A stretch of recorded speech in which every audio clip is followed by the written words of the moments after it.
Welcome back, or welcome to the I Can't Sleep podcast, where I read random articles from across the web to bore you to sleep with my soothing voice. I'm your host, Benjamin Boster. Today's episode is about a character named Kaladin from the Stormlight Archive by Brandon Sanderson. Kaladin, nicknamed Cal, renowned as Kaladin Stormblessed, is a windrunner of the Knights Radiant from Alethkar. Despite being trained as a surgeon from an early age by his father, his chosen profession is that of a soldier. He is famed as the captain of High Prince Dalinar Kholein's personal guard, a unit known as Bridge 4, commander of the Bridgemen Battalion, and High Marshal of the Order of Windrunners. Kaladin has known adversity and loss throughout his life. He has suffered repeated oppression and betrayal by the light-eyed nobility, including being driven from his home by the city lord of his hometown as a teenager and being sold into slavery by the commander of his army. Kaladin has also been unable to save numerous patients, comrades, subordinates, and even his brother Tian from death. Despite these challenges, or perhaps because of them, Kaladin is driven to protect others. Utilizing his skills as a surgeon, he attempts to save as many lives as possible. As a soldier, he rescued thousands of soldiers during the Battle of the Tower, liberated 1,000 bridgemen, and defended Dalinar Kholin and King Elhokar Kholin from numerous assassins. He is bonded with the honor spren Silfrena, more commonly known as Sil. This bond allows him to discover his powers as a Surgebinder and destiny as a member of the Knights Radiant, an order which has been defunct ever since the days of Recreants. Kaladin, along with Dalinar Kholin, Renarin Kholin, and Shallan Davar, is one of the new founding members of the Knights Radiant in centuries. Their public revelation during the Battle of Narok serves as the catalyst for the refounding of the Knights Radiant. After the refounding of the Knights Radiant, Kaladin helped the expansion of the Knights Radiant by taking on Bridge 4 as squires, with most of them eventually becoming knights themselves.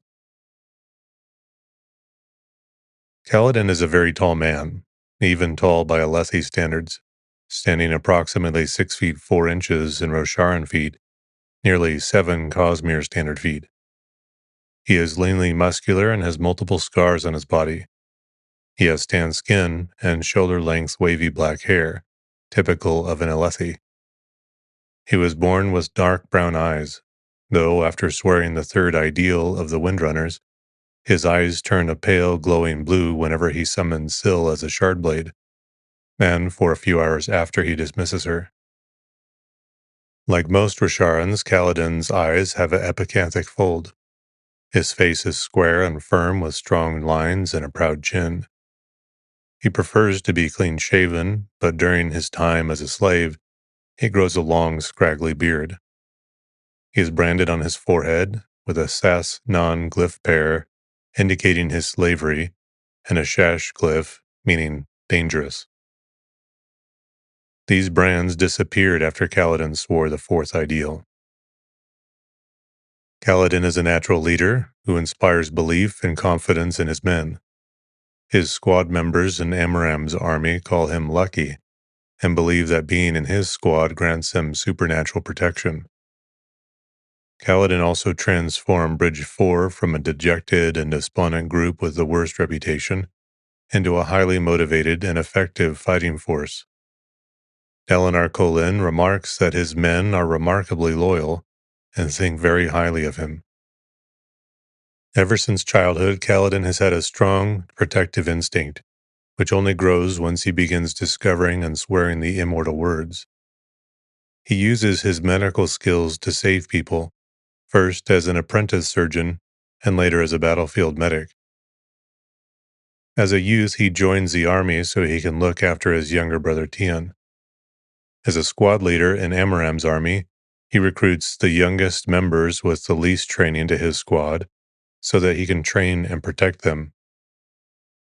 As captain of Dalinar's personal guard, he protects Dalinar and the king from assassins on multiple occasions.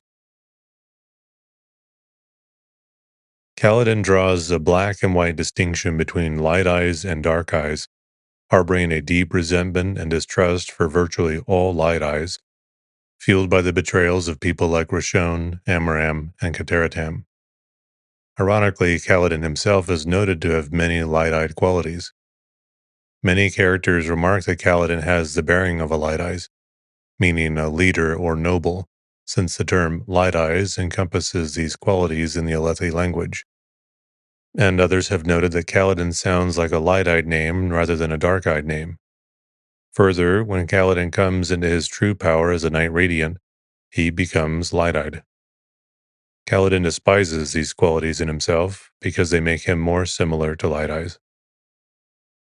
During his recent struggles, Kaladin shows hostility and resentment, although at times his wit, sarcasm, and intelligence show through. He appears to have got his sense of humor from his mother and is constantly questioning the world around him. He dislikes beards, finds the way that they itch at the corner of his mouth to be annoying. Due to this, he tries to shave his own whenever he can. He finds the Voron insistence on gender norms to be ridiculous and doesn't expect anyone to live up to them, questioning why people mock others, like Renarin, for not being the traditional masculine ideal. However, he does seem to still believe in them and the dichotomy they enforce on how one's role in society. He simply doesn't enforce them himself. Kaladin has the ability to manipulate the surges of adhesion and gravitation through his nail bond with the honor spren Silfrena. By breathing in Stormlight, he gains superhuman strength, speed, agility, durability, stamina, and healing. While his honor spren is present with him, his movements are enhanced by her, which Kaladin describes as being guided by the wind. This gives Kaladin a superior natural fighting talent, although it does not replace skill by itself. Kaladin often refers to his powers as the three lashings. The full lashing is sticking objects together with adhesion. It is the first of the three lashings Kaladin mastered, as it is the easiest to perform. He can use this lashing to bond rocks to a sheer chasm wall and create a ladder, and similarly to use brushes as portable handholds for climbing. He also uses the full lashing to disarm his opponents by yanking their weapons with his own, and neutralize them by bonding them to surfaces while sparring. Full lashings cannot affect a radiant's skin, but they can affect hair and clothing.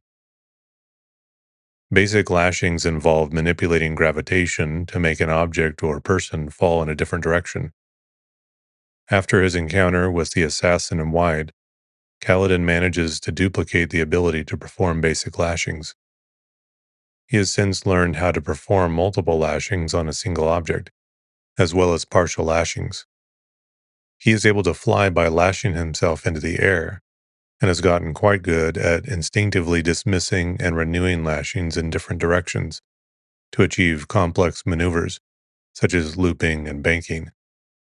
He can also use this ability to transport people over long distances by lashing both themselves and himself multiple times in a direction. He typically does this while over the high storm so as to avoid running out of light. The reverse lashing is the most intense centered lashing of the three, and as such is generally more difficult to use. It involves infusing an object and commanding it to attract a specific other object. Kaladin unconsciously performs this lashing during the bridge runs for the entirety of his time as a bridgeman, infusing the bridge he carries to attract the Parshendi arrows being shot at him while approaching the target plateaus. Later at the Battle of the Tower, he infuses the shield he is carrying to draw an entire volley of arrows shot at Bridge 4. In addition to the lashings, Kaladin is able to use his surges to create a pocket of calm within a high storm. This manifests as a barrier of windspren. As a Knight Radiant who has access to two surges, he also has a resonance. Windrunners such as Kaladin have an increased number of squires, more than any other order. The squires are also more powerful than those of the other orders. After Kaladin swears the third ideal of the Windrunners, Sylphrena gains the ability to become a Shardblade. Kaladin can summon her in the form of any weapon he chooses, as well as a shield, and transform it from one to another almost instantaneously. His preferred weapon for fighting is a spear, but he usually summons Syl in her default blade shape when showing her off. Later, the fourth ideal allows him to additionally summon Windspren and manifest them in the physical realm as Shardplate. His plate glows blue at the seams and is emblazoned with a glyph of Bridge 4 on the chest. The spren that can create it are always present nearby, though not always manifest. This allows Kaladin to summon it at a moment's notice. He can also send it out to manifest on other people and protect them this way. During his time in Amram's army, Kaladin's natural talent blossoms him into a master at spearfighting. He is the quickest learner among the members of his cohort. His effortless ability surprises his drill sergeant, Tux. Kaladin spends the year after his brother's death driving himself to exhaustion each day at the practice yard. He eventually grows to be known as the best spearman in Amram's army. He is able to take down 6 spearmen by himself in seconds, even before he discovers his abilities as a surge binder. Combined with Stormlight, he holds off dozens of Parshendi almost single-handedly. While the spear is his preferred weapon, Kaladin has training with other weapons as well. He often carries throwing knives as a secondary weapon and is able to use them with considerable accuracy.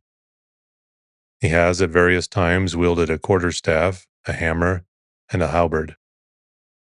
After becoming the Kolin bodyguard, he starts training with the swordmaster Zael, though he is by no means an expert with a sword yet. Syl has also confirmed that Kaladin's preternatural skill with weapons, evident since the first time he picked up a quarterstaff as a boy, comes from their bond. Kaladin also possesses a capable mind as a military commander. He becomes the youngest squad leader in Amram's army when he is 18 years old. He manages to reduce the casualty rate of his squad to the lowest in the entire army. He is able to train Bridge 4 with barely any resources.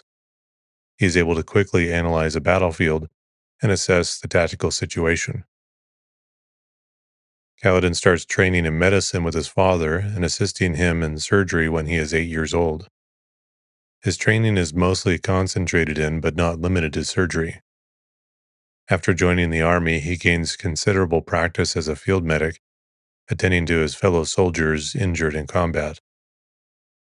He has some level of understanding of pharmacology, as he is able to harvest and extract his own antiseptic from knobweed sap. He also has a basic grasp of neurological disorders like epilepsy. Kaladin has had a varied social standing throughout his life. His birth to Liran, a dark-eyed surgeon of the Second Non, sets him at Second Non originally. When he is branded a slave by Amram, his rank changes to 10th Non, like all slaves. When Dalinar rescues him and makes him captain of the Kolin Guard, his Non is uncertain, since captain is a rank usually given only to lower Dawn Light Eyes. During this time, he is treated as an oddity outside of the normal caste system by many.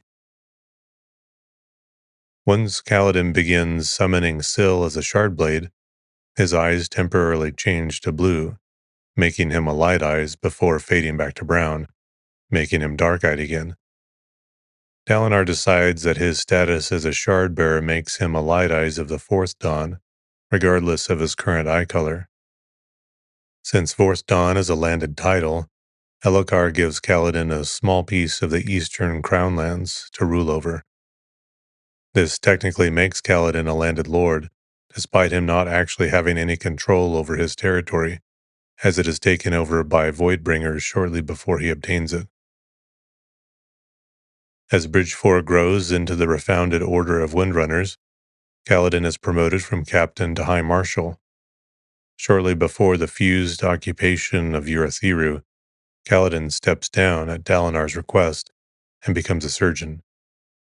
His notoriety as Stormblessed and the high social status of Radiance makes his effective status remain high, even if he is technically just a surgeon.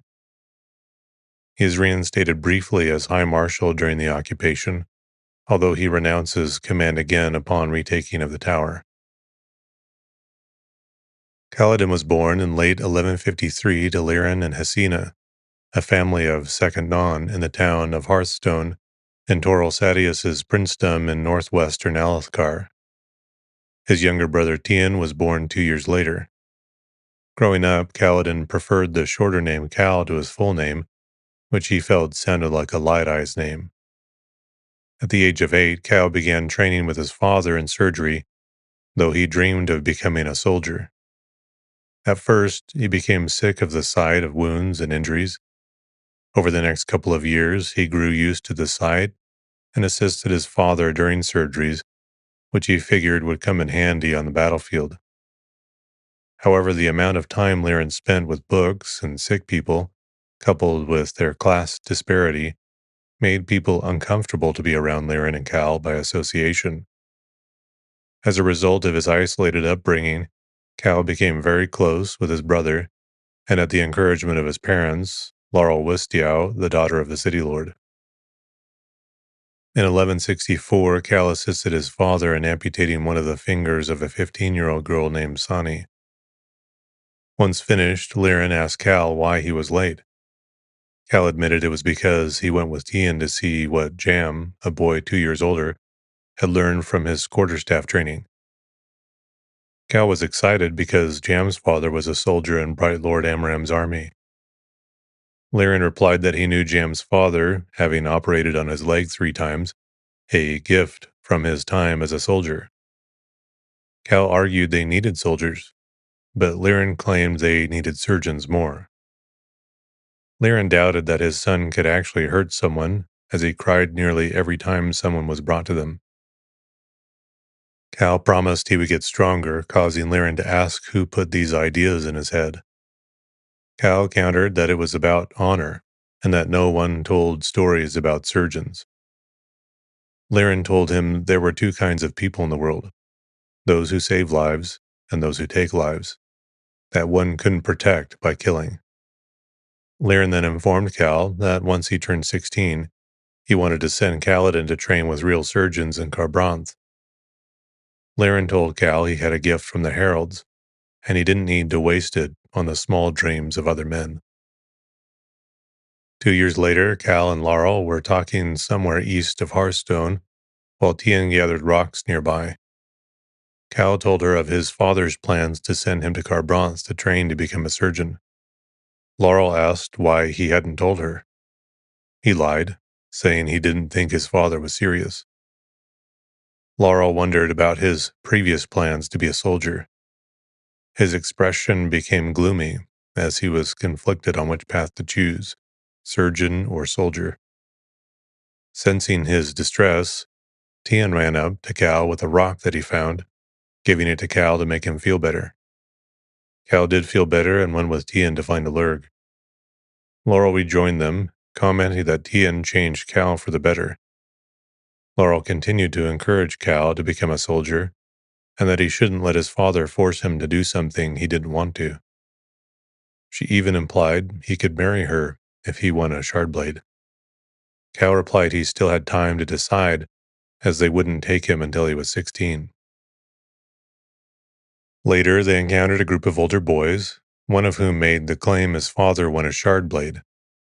At Laurel's prompting, Kal contradicted him, which led to the boy, Jost, challenging Kal to a quarterstaff fight. Although it was his first time holding a weapon, his natural talent for combat manifested. However, seeing that he hurt Jost, he stopped himself from fighting anymore. Jost, having no similar inhibition, beat Kal to the ground. Kal then asked Jost to teach him, but the older boy declined, telling Kal to go be what you are.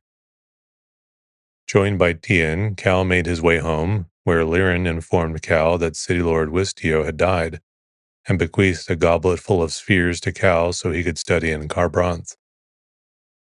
2 months later, 13-year-old Cal attempted to treat a 5-year-old girl named Mayasol on his own. Cal started treating her, but it was too late, as Mayasol died from blood loss due to multiple severe wounds. An hour later, his father found Cal in front of the surgery room crying to himself. Liren told him that he was proud of Cal's work, and there was nothing he could have done to stop Mayasol's death. Cal confessed to Liren that he doesn't want to be a surgeon, but Liren just answered that he would have to learn when to care. Near the end of 1166, Cal was walking through the city of Hearthstone when he overheard two women claiming that his father stole the spheres from City Lord Wistio upon his death. Gritting his teeth and knowing that it was his father, Cal stepped out of the alleyway and gave one of the women a sharp look, causing both to flee inside the bakery. His satisfaction was short-lived, as he didn't understand why people said such things about his father. He was still stewing when he turned a few corners, walking to where his mother stood on a stepladder. When Hesina asked about his lessons, he blurted out that everyone hated his father, and that they believed he stole the spheres from Wistio. He also lamented that he didn't have friends, and asked what would happen if he wanted to become something other than a surgeon. Hesina reminded him that he had Tien, and that he shouldn't be so quick to discard his studies because he wanted to be like the others. She also told him not to hate the townspeople, as they were just repeating what they heard. Seeing her glance to the city lord's manor, Cal debated whether or not he should try to see Laurel again. Each time he had tried, he'd been turned away by her nurse. He wondered what it would be like marrying Laurel, and if he did, would he always feel inferior to her? He was still considering this fact and debating whether or not to be a surgeon or a soldier when Liren ran in declaring the new city lord had arrived. Cal went with his parents to the town square to await the arrival of City Lord Rashon. Tien was already there, having already picked out a spot. As Tien ran by, some older boys made an unintelligible remark about him, which made Cal furious, wanting to confront them, but knowing it wasn't a good time. Cal joined Tien to view the procession of a dozen wagons and a carriage. The carriage stopped, and a middle-aged man stepped out. The light-eyed man scanned the crowd with a distasteful look on his face before turning to climb back into his carriage, without addressing the crowd. Before he could, Liren called out, trying to welcome him to Hearthstone, introducing himself as the town surgeon. Rashon responded by blaming Liren as the reason he ended up in this pitiful, miserable quarter of the kingdom. City Lord Rashon's arrival brought great misfortune to Cal's family. Believing that Liren had stolen the spheres from Wistio, he coerced the townspeople to stop making donations for Liren's work, which was the primary source of the family's income. While the townsfolk acquiesced, they still secretly provided provisions to Liren and Hesina. One night while drunk, Liren told his son not to make the same mistakes he did and get sucked back into his tiny, foolish town. Cal argued that Liren had always told him to come back, but Liren admitted he'd been an idiot when he said that, adding that the townspeople didn't want him there. Cal asked him why they couldn't just spend the spheres, but his father said the spheres were for his education. Besides, if they did spend them, they would be doing exactly what Rashon wanted them to. Instead, they did the best with what they had, with Cal continuing his studies, Hesina taking on random jobs, and Tien apprenticing with Raoul, a carpenter in town. At the same time, Cal was secretly still trying to decide what path he would take in the next several months, that of a surgeon or of a spearman. A series of thumps interrupted Cal's thoughts, sending him scrambling out of his chair. His father pulled open the door, revealing not a monster, but 3 masked men demanding the spheres. However, they weren't the highwaymen, as Kaladin initially thought, but rather Luden, Oral, and Balsus, normal townsmen presumably hired by Rashon. Ashamed and caught off guard, the men left without taking anything. Half a year later, Rashon invited Liren to the mansion for dinner. Although Liren and Hesina tried to hide the meeting from him, Cal found out and attended, wanting to support his father if he confronted the city lord. As they rode through the city, Cal asked his father why they tried to hide the meeting. Liren admitted that he wasn't sure if he even wanted to attend, as a part of him just wanted to take the family and flee to Carbranth, or another Alethi town. Liren confessed that he had tried to leave once, but there was a tie between a man's heart and his home, and he couldn't bring himself to leave. Having cared for the townspeople for so long, he couldn't leave them in the hands of Roshon. Once they arrived, the pair were led to a dining room where Roshon was already eating. A servant gestured to a side table set up in a room off the main dining hall, but Liren sat down at Roshon's table, insisting that he was of second non, and surely he could have a place at his table. Not wasting any time, Roshon discussed their present situation and asked them to return the spheres, ending their defiance.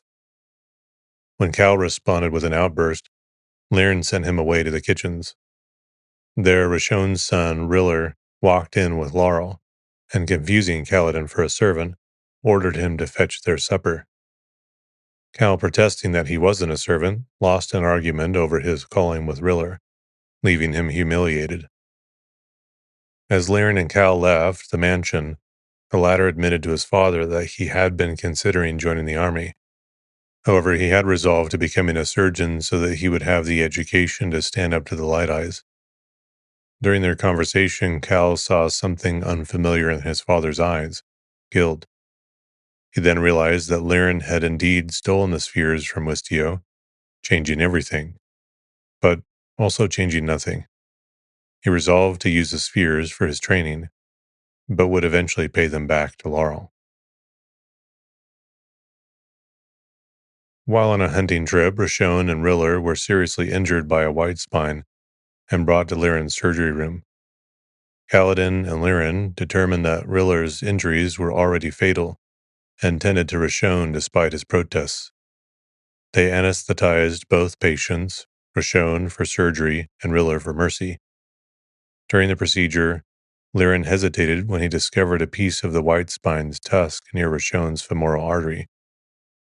Kaladin considered how easy it would be to fake an accident, but they continued on to save Roshon's life as Riller died. When Kaladin asked his father why he did not let Roshon die, Liren answered that they have to be better men than the Light Eyes. In the weeping of 1168, Kaladin found himself increasingly hoping for the sun and the wind again, the weather making it difficult for him to get things done. One day, when Kaladin was lying on the roof during the rain after repairing a leak, Tien called up to him wanting to join him. While Kaladin didn't think anyone else could cheer him up, he knew Tien could because somehow he just always knew the right thing to do. At first, it was just the two of them sitting in silence. Then Tien presented Kaladin with a gift, an intricately carved horse that he made at Raoul's shop. Kaladin asked if he showed the beautiful horse to Raoul, but Tien confessed that it got him into trouble because it wasn't useful. Not a bit discouraged, Tien said he would make him proud tomorrow by finishing a chair. Kaladin found himself amazed at his brother's ability to smile, even in the darkest of times, swearing things grew brighter around them in that moment. However, it was short-lived, as Kaladin admitted his concerns about their father having to spend the spheres to not only Tien, but also his mother. Isina promised him that there would be enough spheres for him to go to Carbranth in 2 months. Kaladin suggested that perhaps the entire family should come with him, not wanting to leave them behind, especially with Roshon strangling them. Isina informed Kaladin that they only spent the spheres to make Roshon think he was winning, not because they needed to. Once Kaladin left, the spheres would be safe in the hands of the Ardens, while he studied to become a surgeon. However, Isina reminded him that his life was his own, and that he didn't have to become a surgeon to make them proud. They sat for a while. Kaladin considered her words, and what Tien could possibly like about the rain. When Liren came with news that there was a gathering in the square, Roshon assembled the townsfolk as Meridas Amaram, a general for High Prince Sadius, had arrived in Hearthstone to recruit soldiers for the army. There, Kaladin and his family were shocked to learn that Laurel was now engaged to Roshon himself after Riller's death. Meanwhile, since only 6 men had volunteered, Amaram asked Roshon to announce the list of conscripts. As city lord, Roshon was barred from placing Laren or Kaladin on the conscription list because they served a vital function to the town. However, Roshon placed Tian's name on the list instead. When Kaladin tried to take his brother's place, he was denied because the law gave the choice to Roshon alone. Left with no other option, Kaladin enlisted in the army in order to protect Tian and promise his devastated parents that he would bring Tian back safely in 4 years. Amaram also promised Liren that he would make Tian a messenger boy for a while.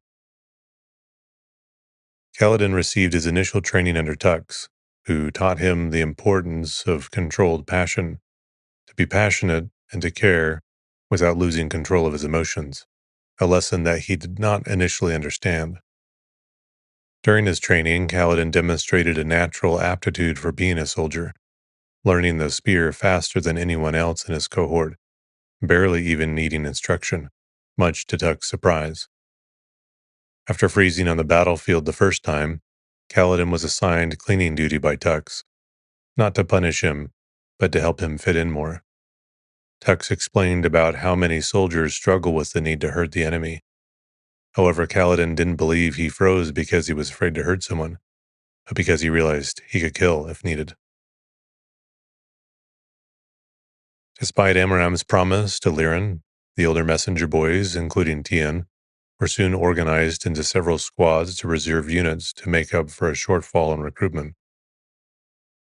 Dalar assured Kaladin that these squads would not see combat unless the army was in serious danger. Less than 4 months after his enlistment, Kaladin took part in his third real battle. Amaram's army was attempting to hold a hilltop, but as the battle deteriorated, messenger boys were assigned to Schiller's company. Hearing that the messenger squad was sent to the front, Kaladin ran recklessly through the battlefield in an attempt to reach his brother. On the southeast side of the hill, squad leader Varth placed Tian and 2 other boys in the front lines, successfully using them as bait. Kaladin, killing a man for the first time during his run, reached Tian only after he had been killed. Weeping and bleeding from wounds taken during his run, he hugged Tian's dead body until long past the end of the battle. Kaladin sent a letter to his parents, informing them of Tian's death and his decision not to return to Hearthstone. He spent the next year driving himself to exhaustion every day on the practice yard, vowing vengeance and never letting another person die because of his lack of skill. He became the best spearman in his company and was rumored to be the best in the entire army.